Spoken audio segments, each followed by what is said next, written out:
Nama Dmitry Medvedev, mantan presiden Rusia yang terlibat perang kata-kata dengan Presiden Amerika Serikat Donald Trump, ini membuat Washington memindahkan dua kapal selam nuklirnya. Nah, siapa sebenarnya Tribuner sosok dari Dmitry Medvedev ini? Ia dikenal sebagai salah satu tokoh yang memang paling vokal dalam menyuarakan sikap anti-Barat di wilayah Kremlin. Saat ini usianya 59 tahun dan menjabat sebagai Presiden Rusia pada tahun 2008 hingga 2012. Dunia terguncang. Mantan Presiden Rusia, Medvedev, geram dan ancam Trump. Kami punya nuklir penghancur dunia. Oleh redaksi internasional Merah Putih Global News. Tanggal 5 Agustus 2025. Moskow, dunia internasional kembali dibuat geger oleh pernyataan mengejutkan dari salah satu tokoh paling kontroversial di Rusia, mantan Presiden dan Wakil Ketua Dewan Keamanan Rusia, Dmitry Medvedev. Dalam sebuah wawancara terbuka yang disiarkan oleh media lokal Rusia dan menyebar cepat ke media global, Medvedev melontarkan ancaman keras yang diduga ditujukan kepada mantan Presiden Amerika Serikat, Donald Trump. Pernyataan tersebut menjadi perbincangan hangat di tengah meningkatnya ketegangan geopolitik antara Rusia dan negara-negara Barat. Ancaman itu bukan sekedar sindiran politik biasa.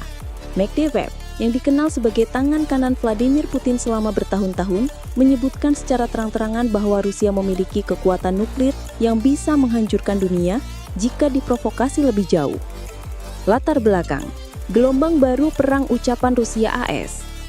Konflik antara Rusia dan negara-negara Barat, terutama Amerika Serikat, kembali memanas di tengah persaingan ekonomi, militer, dan pengaruh global.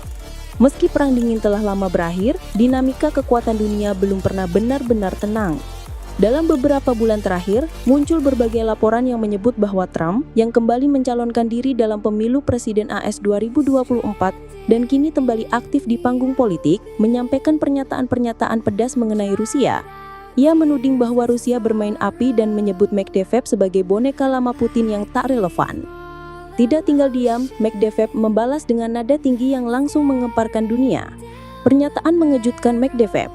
Dalam wawancara eksklusif dengan jaringan televisi Rosia 24, Medvedev menyampaikan, jika para politisi Amerika, baik itu Biden atau bahkan Trump yang pernah mengobrol janji damai tapi gagal, terus mengancam keamanan nasional kami, maka dunia perlu tahu, Rusia tidak bermain-main. Kami punya kekuatan nuklir, bukan hanya untuk membela diri tetapi juga untuk menghancurkan dunia jika perlu.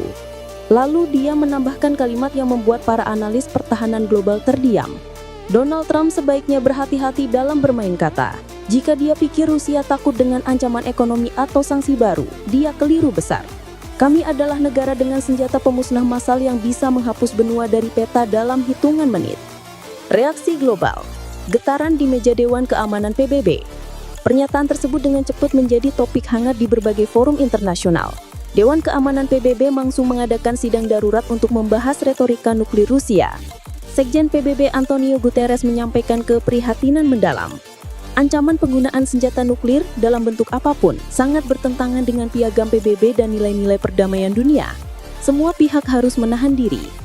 NATO melalui Sekretaris Jenderal Jens Stoltenberg menyebut pernyataan Medvedev sebagai provokasi berbahaya yang tidak dapat diterima dalam tatanan internasional yang beradab. Respon Donald Trump, singa luka yang tak akan diam. Tak butuh waktu lama, Donald Trump membalas melalui platform media sosial miliknya, Truth Social. Rusia kembali mencoba menjadi pusat perhatian dengan ancaman kosong. Saya tidak takut pada Medvedev. Dunia tahu siapa yang bisa memimpin tanpa perlu menggertak dengan nuklir. Namun banyak pengamat yang memperingatkan bahwa ini bukan sekedar adu mulut. Dengan sejarah panjang permusuhan antara AS dan Rusia, serta ketidakstabilan dalam politik domestik kedua negara, pertikaian ini bisa menjadi awal dari konflik yang lebih besar. Analisis, apa yang dapat terjadi selanjutnya? Menurut Dr. Natalia